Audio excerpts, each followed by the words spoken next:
Le vamos a dar consejos para que usted se sienta más seguro y más segura, mi señora, porque tal vez usted va por la calle y de un momento a otro pasa una moto rápido, usted se asusta. Hay ciertos lugares que son más peligrosos, a altas horas de la noche también hay mayor peligro, y ni hablar cuando usted necesita algún transporte. ¿Cómo me transporto en esas horas donde hay mayor riesgo? Hoy le vamos a ayudar. ¿Y sabe quién está acá para ayudarle? El señor Pablo Barahona Kruger, que es experto en crimen organizado, también derechos humanos, abogado y profesor universitario, y nos da las recomendaciones de cómo estar más en paz y más tranquilos. Muy buenos días. Muchísimas gracias, Pablo, por acompañarnos. Muy buenos días, Verónica. Un gusto estar con ustedes acá esta mañana. ¿Cómo identificamos cuando hay lugares más peligrosos o hay ciertas horas en que todo se vuelve peligroso, Pablo? Bueno, la seguridad tiene que ver un poco con el sentido común, con cuidarnos a nosotros mismos, a los que queremos y obviamente también nuestras pertenencias. Siempre son más importantes las personas que las cosas. En ese tanto, la primera recomendación es usar el sentido común y anticipar, es decir, es mejor prevenir que lamentar. Esa frase en materia de seguridad pues aplica bien, y en ese sentido sería importante, por ejemplo, evitar lugares oscuros. Una de las estrategias de seguridad más baratas es iluminar lugares, eliminar charrales, iluminar parques a nivel municipal. Los ministerios de seguridad suelen hacer un esfuerzo en ese sentido. Pero entonces, como sabemos que los recursos son escasos y que las municipalidades no siempre alumbran y que el gobierno no siempre está presente en lugares oscuros, pues nos toca como ciudadanos evitar lugares oscuros y solitarios. También evitar lugares donde sabemos que hay normalmente concentraciones de personas que tal vez nos puedan asustar un poco más, qué sé yo, si sabemos que hay un búnker en un lote baldío y ahí está al frente la parada de bus, es mejor quizá caminar unos 500 metros y utilizar otra parada de buses. Y desde luego pues también evitar los lugares de mayor incidencia, es decir, también uno puede planear sus rutas o las conexiones de buses, aunque dure un poco más, tenga que levantarse más temprano, pues si puede evitar una zona más conflictiva en la ciudad donde vive o en la ciudad por la que tiene que pasar para llegar al trabajo, también es una medida que se puede tomar. Ahora, don Pablo, ¿cómo nos cuidamos en la parada de bus específicamente, que a veces nos volvemos blanco fácil? Bueno, hasta donde se pueda hay que evitar portar, sobre todo si la ruta atraviesa obligatoriamente por zonas de riesgo, evitar portar objetos de mucho valor, y si se portan, porque es inevitable portarlos, como algún dinero, una billetera o un celular, que también ya a estas alturas es prácticamente imprescindible, no nos vemos saliendo de la casa sin un celular, por lo menos no exhibirlo, es decir, si estamos en la parada de buses, no ponerse justo en ese momento a enviar mensajes o a leer las noticias o las redes sociales o a hablar por teléfono, porque estamos exhibiendo precisamente uno de los bienes que son más buscados por los asaltantes, evitar las alhajas, los relojes, al menos guardarlos en la cartera, no vestirse de una manera muy llamativa, digamos, o que pueda, vamos a ver, proyectar, digamos, una riqueza, digamos, o una posesión de bienes valiosos, porque evidentemente nos convertimos en un blanco fácil. Eso me parece que es también de sentido común, pero en la parada de buses además también pues hay que evitar, hay que procurar más bien cuidarnos entre todos. Las ciudades más inseguras son las ciudades más egoístas, es decir, son las ciudades en donde lo que le pasa al otro no me interesa a mí. Entonces, si están asaltando a alguien más y hay 20, 30 personas, nadie interviene. Eso lo hemos visto en algunos videos que quedan registrados cuando pasan estos eventos. Y por otro lado, tampoco hay que ser egoístas. Yo le voy a dar que aplica en general para la seguridad, Verónica, pero es importante denunciar.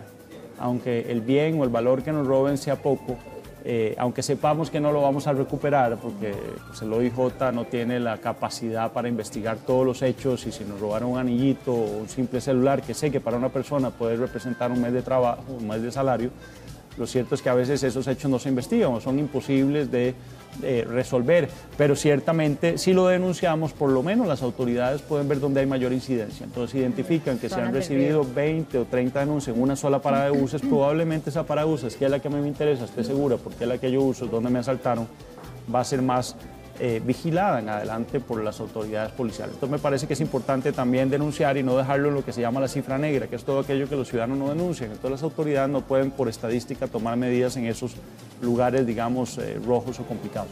Ahora, ¿qué pasa, por ejemplo, cuando yo necesito pedir un taxi, pedir un Uber, y necesariamente tengo que sacar el teléfono celular para poder pedirlo? Claro, lo lógico sería poderse ubicar en algún lugar que sea seguro, porque además, yo insisto en que lo más importante no son las cosas, son las personas. Entonces, no es solo que le vayan a robar a usted, Verónica, el celular cuando usted va a pedir el Uber, sino que le hagan algún daño cuando a usted la asaltan, incluso su intranquilidad en ese momento donde usted se siente absolutamente impotente, se siente violentada y vulnerable, por supuesto, y agradecida de que no pase nada más. Bueno, eso es más importante todavía que el bien que a usted le robaron, que claro, no lo estoy minimizando porque sé que duele y para algunas personas un teléfono o un reloj puede significar un bien muy valioso, incluso digamos una joya que puede ser una herencia de su madre o de su abuelita que ya no está, entonces tiene un valor. Pero las personas, los seres humanos siempre somos lo más importante y en ese tanto, más que para cuidar el teléfono, hay que ubicarse en algún lugar que sea seguro, es decir, entrar a algún local donde usted además no solo evite exponer el celular, que ya lo dijimos antes, sino exponerse usted también mientras espera, no solo mientras llama, sino mientras espera al Uber o espera que llegue el taxi que usted ha llamado. Entonces lo lógico es colocarse en un lugar en donde usted no esté expuesto. Ahora, pensando en la preocupación de las mamás, la mamá dice, es que yo no quiero que mi hija tome este servicio público o vaya con alguien, yo no sé quién es esa persona, ¿verdad? ¿Qué medidas de seguridad le podemos dar a la familia en general para que estén más tranquilos? Claro, ayuda mucho, Verónica, ciertamente que la persona no se vea sola. Por ejemplo, usted nos dice de una mamá, yo recuerdo en Estados Unidos es bastante frecuente, incluso los padres que trabajan ambos descubren algún Uber de confianza que incluso periódicamente, qué sé yo, los martes cuando los niños tienen el club de fútbol, es el Uber el que los recoge y los trae, pero antes lo han entrevistado y le han dado ese trabajo fijo, digamos, a esa persona. Entonces, un buen consejo es que a veces todos cuando hemos tenido que tomar un Uber nos hemos encontrado un señor, también hay señoras muy respetuosas que decimos qué buena persona. Bueno, entonces si la tenemos identificada y nuestro uso es frecuente, digamos, siempre para mandar a mi hijo, a mi hija a la universidad, o a una encomienda específica, entonces, bueno, tratemos de ubicar a una persona que ya nos demostró, digamos, honestidad y seguridad. Eso es algo que se puede tomar y que no cuesta nada, digamos, y que a las personas normalmente que ofrecen el servicio les sirve porque tienen ahí un trabajo fijo. Por otro lado, también es bueno que la persona, si se está mandando sobre todo a una persona menor o más joven, bueno, entonces me daba el ejemplo de la mamá, bueno, esa mamá puede salir a darle la bendición a su hija cuando se va a montar en el Uber y identifica quién es y ya el señor ve que lo han visto y bueno, sabe cuál es el carro y desde luego que la persona también, o sea, el pasajero que va, en este caso la hija, el ejemplo que usted ponía, Verónica, ponga un mensaje cuando ha llegado, digamos, al lugar de destino o se comunique y tenga la línea abierta mientras utiliza el transporte. Suelen ser bastante seguros, pero no está de más tomar esas medidas, incluso que la persona cuando se monta, por ejemplo, si es un taxi, que se supone tienen que tener siempre expuesto su nombre, su placa, tomarle una foto y enviársela a la mamá o a la persona que la espera, bueno, estoy en este taxi y esos métodos, digamos, nos aseguran un poco más y sobre todo si la persona ve que se hace, aunque se moleste, pues bueno, si se molesta cambiamos de taxi o de Uber y de servicio, pero uno tiene derecho a velar por su propia seguridad. Sin duda. Ahora, por ejemplo, voy caminando y empiezo a notar que alguien me está siguiendo. ¿Qué hago?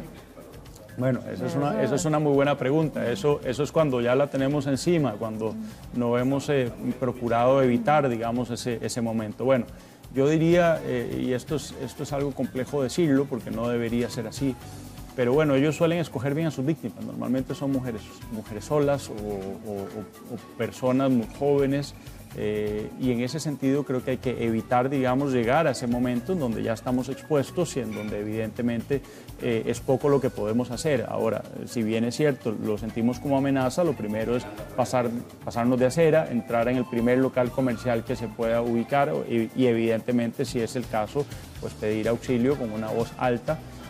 ¿Verdad? Pero hay que tratar de evitarlo. También hay que entrar, yo no quiero aquí generar, digamos, una suerte de psicosis. A veces también aplicamos aquí, sí, la peligrosidad porque vemos a un mendigo o a una persona mal presentada o a una persona tatuada y entonces la encasillamos como una persona peligrosa y que nos amenaza, Verónica. Y ciertamente también puede ser gente que simplemente está en desgracia social y que también merece nuestro respeto, pero es cierto que es una forma de anticipar más o menos lo que llamamos la pinta de la persona, bueno, que nos dice cómo nos comportamos frente a ella, que es aquello de que la primera impresión es la que cuenta, es muy importante. Y ahí, bueno, sí, hay que evitar obviamente estar tan cerca como para que el contacto físico sea posible, sea para que no ocurra un contacto físico indeseado con esa persona, o sea para que nos asalten, digamos, o nos golpeen. Así que bueno, si tenemos a la persona muy cerca y vemos que es inminente la agresión, pues desde luego hay que pedir auxilio, no importa quién. Y esto es importante, sobre todo la gente joven a veces tiene miedo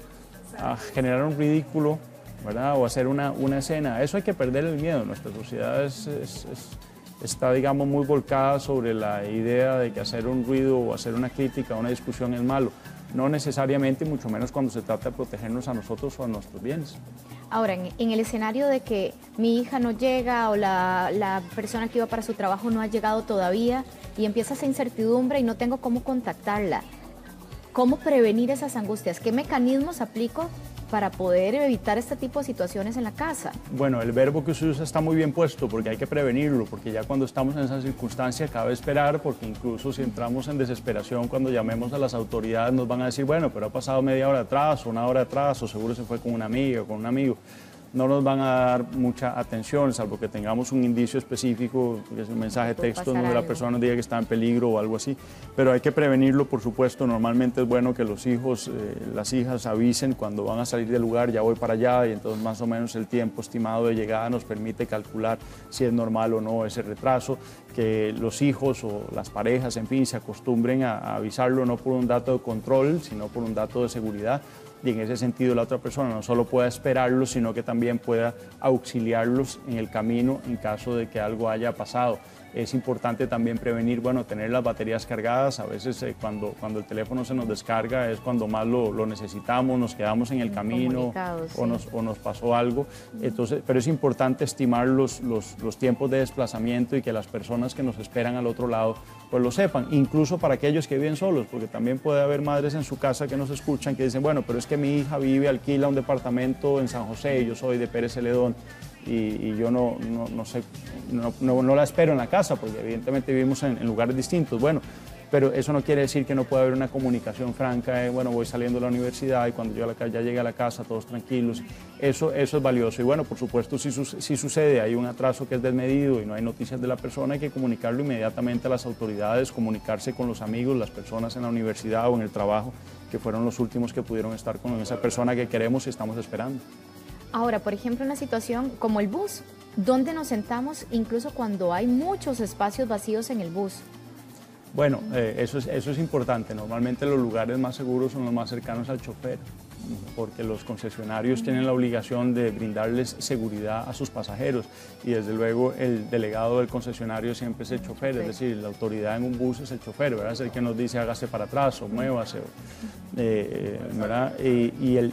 Y cerca del chofer es donde la persona, digamos, puede alertar. Desde luego, si está atrás, el chofer le queda un poco más complicado y el chofer entonces no tiene la posibilidad de parquearse para tomar una decisión o de llamar a la policía si el hecho ha pasado a más. Así que siempre mujeres solas o personas que se sientan inseguras, sobre todo cuando viajan en la noche o en zonas conflictivas o tienen que atravesar por zonas conflictivas, pues evitar la parte posterior del bus y ubicarse cerca del chofer. Y en esto dije algo antes que es importante, tampoco hay que confiarse con las pintas, porque a veces las cosas ocurren también por personas que han, vamos a ver, modernizado, que son un poco más, vamos a ver, preparan un poco más el delito y en ese sentido pues se visten bien, parecen personas de confianza, son de aspecto físico que nos agrada y entonces, bueno, ya hemos visto, digamos, mujeres que aprovechan, digamos, eso para atraer a hombres y al final llegan, es nada más una carnada para que otros hombres asalten o en fin, y también le puede pasar a mujeres. Entonces no necesariamente, bueno, veo atrás pero personas bien vestidas en el bus, entonces voy